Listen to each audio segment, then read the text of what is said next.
Hello, and welcome to Open Doors Metropolitan Community Church from wherever or whenever you are. We are a community seeking to live out the radically inclusive love of Jesus the Christ. We are part of two faith groups, the Progressive Christian Alliance and Metropolitan Community Churches.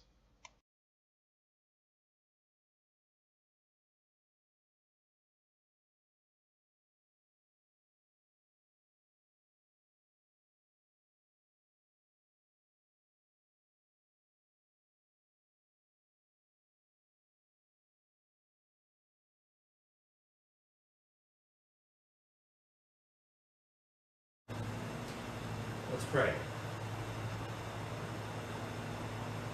In Christ, we come into your presence in this sanctuary called Earth, a planet pulsating with your presence, a presence quivering in the forests, a presence vibrating in the land, a presence pulsating in the wilderness, a presence shimmering in the rivers.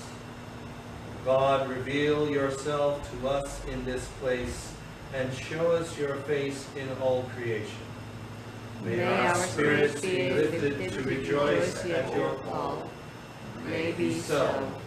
Amen. First lesson is from Paul's letter to the Romans, the 8th chapter, reading the 18th to the 27th verses, as is our custom. If we have a volunteer who'd be willing to read either in Korean or in English.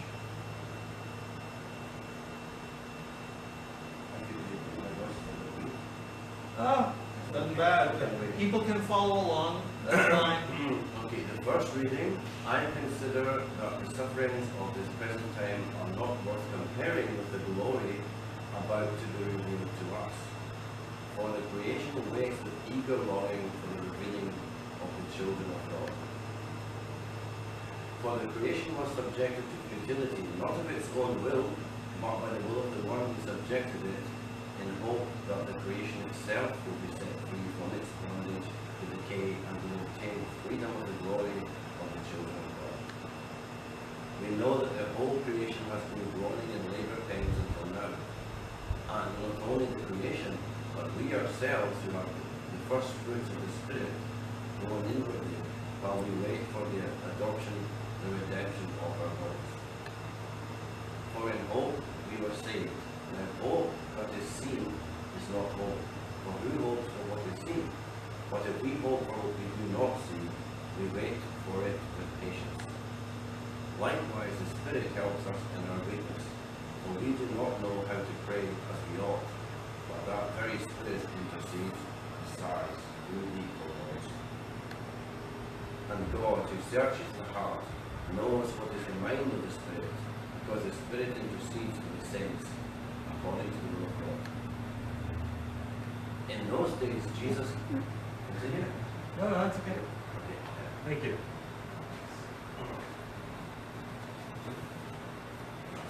The Gospel comes from the Gospel according to Mark.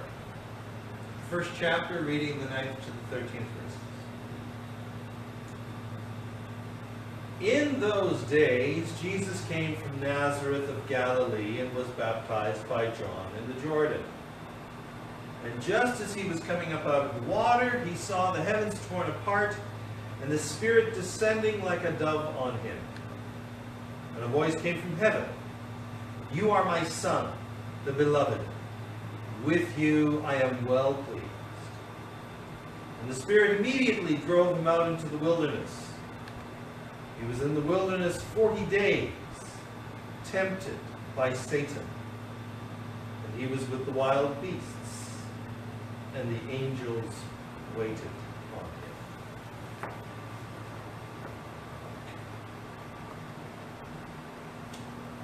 God, may I never lightly presume to preach your word, and may we never lightly presume to hear it.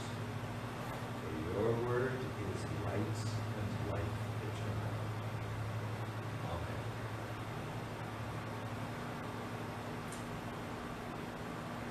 Once, as part of my teaching at Korea Defense Language Institute, I did a speaking exercise with some groups of military officers which incorporated a survival scenario. I'll describe it to you briefly. In it, a group of people on a business trip crash in their plane and are stranded in northern Canada. The pilot and the co-pilot were killed, and the nearest town is 35 kilometers, over 20 miles away. They have salvaged a bunch of items to decide what the most useful things are to survive in the wilderness. So, here's the list. I'll give you a minute to read through it. And I'll ask you to think about, no, this is not the focus of the sermon, but I'll ask you to think about what you think the most useful survival items would be. Just read through the list.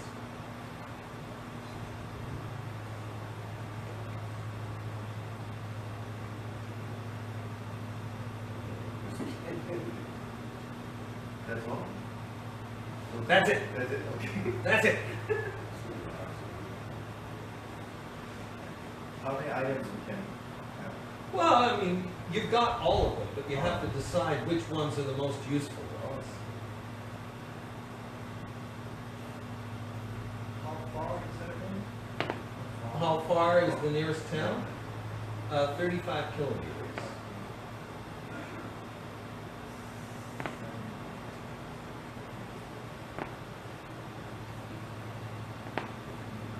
Okay, you've all had a chance to read through the list?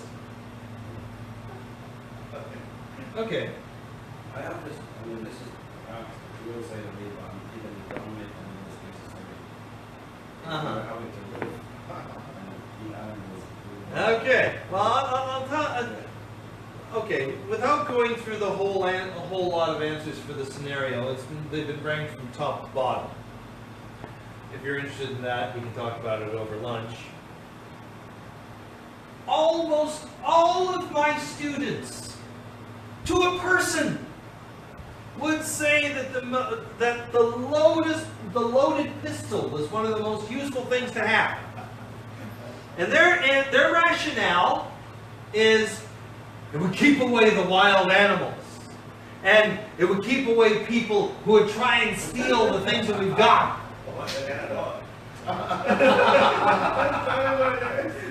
Yeah, this is Canada we're talking about. In fact, I've seen some different versions of this, and the conclusion in all of the versions that I've seen is that the loaded pistol is in fact one of the least useful things that you could have there. For one thing, it would have only a few limited uses in the wilderness. For another, it has considerable disadvantages. The most important one being that in the wilderness, trying to survive, people get short tempers and they have frayed nerves, and someone might misuse it. Most significant, though, is the fact, and I think this is what my students missed, survival is the most important thing there. Most animals would have been scared away by the noise of the crash, most likely, I would surmise. And any people out there in the wilderness would not be out there to steal from them or to harm them, but to rescue them.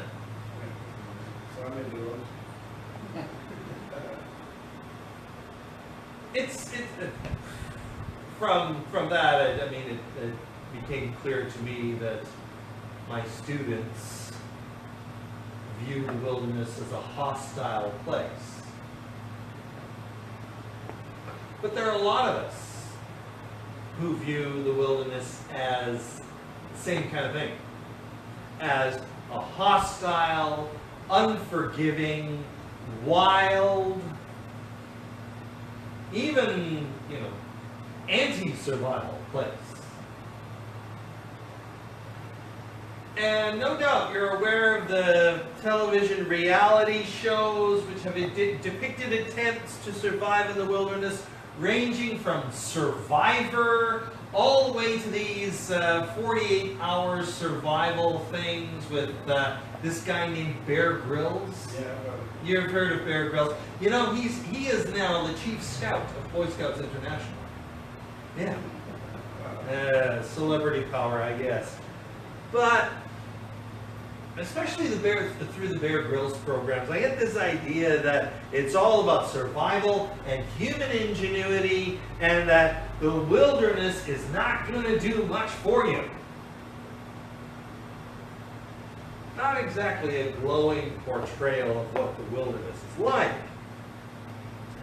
So today, as you can probably guess, I want you to think about the wilderness in a different way. First way, good 3-point Protestant sermon. First way I'd like you to think about the wilderness is as a resource. After all, it's where we get all our raw material for living. Even steel and concrete have to come from elements that come out of the ground, and usually in wild places. I have to say I'm very grateful that being from a place like Newfoundland, it's very easy to see the wilderness as a source of food. We got the wilderness all around us. Even our summer cabins, our summer cottages are in the wilderness. And every autumn, I'm reminded of the fact that it's a resource. Every time that I talk to my father on the phone, or every time I see pictures from my uncle on Facebook, where they talk about their plans, where they're going out moose hunting. A very famous song from Newfoundland goes, "Got to get your moose, boy." Or when my father talks about the buckets of berries that he's picked. Blueberry, not only things like the familiar ones that you might know about, like blueberries and raspberries, but also partridge berries, what you may know as lingonberries. Yeah, they're known as lingonberries. You know about partridge berries. And bake apples, also known as cloudberries. They look like raspberries, but they're orange. And how he plans to make jam out of them. Or when I go to visit him during the summer, and when Young Oak and I join him in the annual summer food fishery. That's the one time of the year when they're allowed to fish for cod. There's no more commercial cod fishery in Newfoundland anymore because they think the stocks are too small. But now there's a food fishery, and I help out as much as I can while he splits and salts his cod for the winter. Now, I swear, I think that if the apocalypse were ever to come, and the apocalypse could come, and my father would be just fine. Between his tinned moose meat and his salt cod and his ability to bake his own bread and the little plot of potatoes and onions that he's got. And rabbit snare. And rabbit snare. And his rabbit, and the snare, he snares rabbits in the winter. Mm-hmm. Yes. He could survive no problem. In fact, I often think it'd be better sometimes, given the situation on this peninsula, the thought crosses my mind. Maybe I should go back to Newfoundland and learn everything that he knows. So, wilderness as a resource. I'd also like to suggest that the wilderness can be a place of solitude. Not loneliness, but solitude. A place where we can be with our thoughts, a place where we can commune, to get it together when we need to. Much like the story of Jesus in the wilderness today. Now again, the text kind of says he was alone with the wild beasts and the angels waited on him, but I also have a vision of Jesus taking the time to get himself together in preparation for his ministry. And that's how it's often portrayed. And I thought it was one of the stories told by the Canadian singer-songwriter Gordon Lightfoot in his days before he stopped drinking alcohol. There were times when he needed time time and space to literally dry out. And so he would go on solo canoe trips in central and northern Ontario. Later on, another Canadian singer-songwriter, Dave Bedini, of my favorite Canadian indie band, the Rheostatics, would regularly go out into the wilderness and find inspiration in his canoe trips. And he took his inspiration from one of those days and turned it into a song called Northern Wish. It's one of the best songs that he's ever written. And the very Reverend Lois Wilson, former moderator of the United Church of Canada and retired senator of the Canadian Parliament, still takes a group of women on a canoe trip every summer.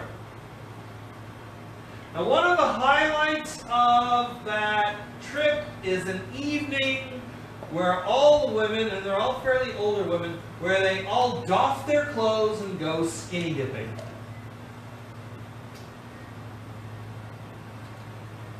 This is something that Lois Wilson does every summer during her canoe trip. And it's something that she used to do with teenage girls when she led summer camping trips as a leader of what was called Canadian Girls in Training, CGIT. It was like a Canadian Christian version of the Girl Guides. And she thought it was important to teach girls that they should be comfortable with themselves, with their bodies, that they shouldn't be ashamed of them, whatever shapes or sizes that they were.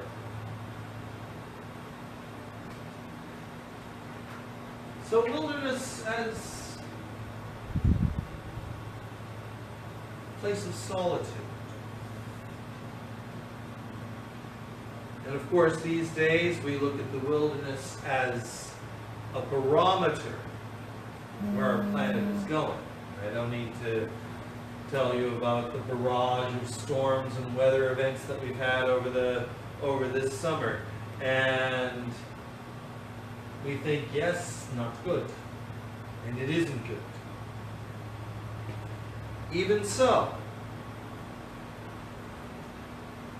these events are signs of the lessons that we need to learn, the changes we need to make, the way we need to adjust our lives to the changes that we see around us. And as we heard from the excerpt from Paul's letter to the churches of Rome, the whole creation seems to be crying out like a woman in labor.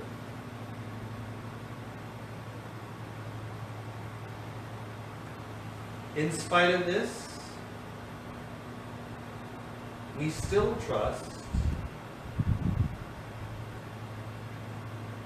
that something good will come.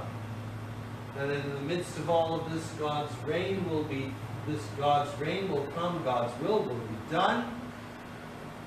If it has to be in spite of us instead of because of us, so be it, but it will happen. We trust because of our conviction that even though everything in the universe is made up of all the same basic particles held together by the four forces of natural interaction, well, at least that's the basic model of the universe that we have these days.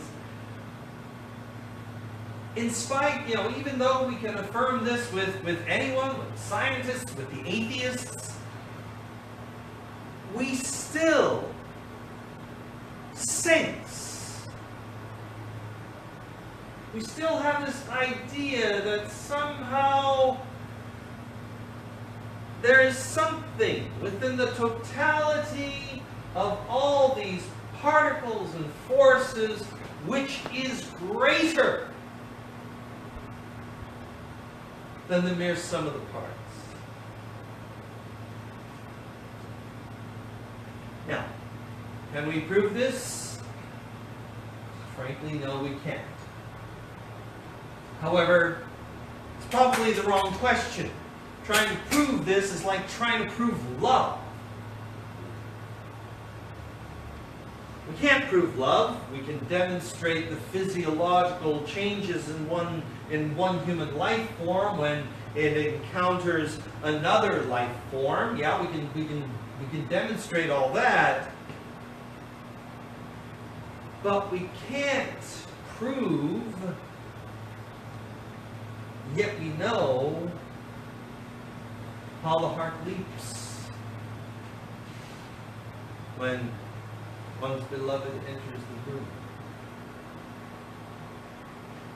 We know how much it pains us when we lose someone or something close to us.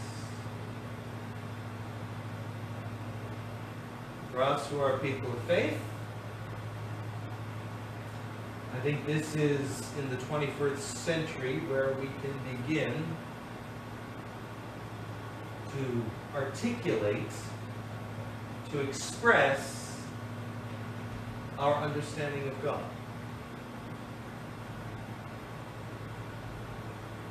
And so, we continue to trust. Even when all seems to be at its worst, we still trust that there is something good, fundamentally good, in the universe. So the wilderness is not just some dead thing. It is a barometer of where we live and where we're going. It's the source of our very life. It's the place where we can find insight and understanding of ourselves. Praise God for the wilderness. Christ is with us. Now and always. Let us lift our hearts. We lift them to God. Let us give thanks to our God. It is right to give our thanks and praise. It is right to give you thanks, loving Creator. Your word is the impulse for all things to be. For space, stars, and stardust to appear. For earth to emerge from the deep. And for life to be born of earth.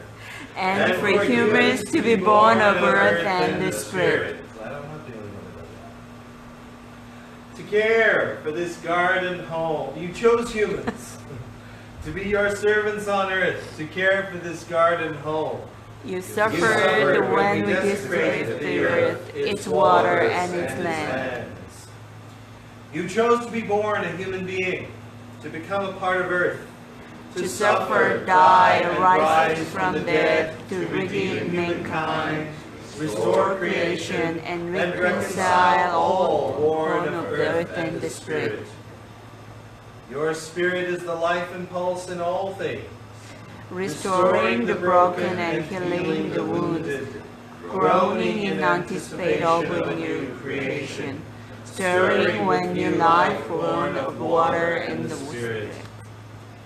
Your presence is the living power in all things, the Christ deep among us, filling earth, land, the sea, and air, filling every element and place, filling the bread and fruit of the vine we share with you this day. Therefore, with saints and sinners, ancient voices in the forest, high voices from the sky, deep voices from the sea, and the whole company of creation, we proclaim your presence among us. Holy, Holy, holy, God of love and might, all the universe is filled with your glory. Hosanna in the highest. Blessed the one who comes in the name of God. Hosanna in the highest. We gratefully receive the tradition passed on to us through the ages and reenacted here and now. At supper with friends, Jesus took bread, and after giving thanks, broke it and gave it to his friends, saying, Take this and eat it.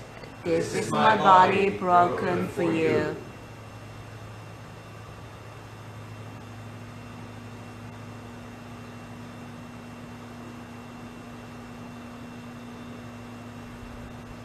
After the meal, Jesus took the cup,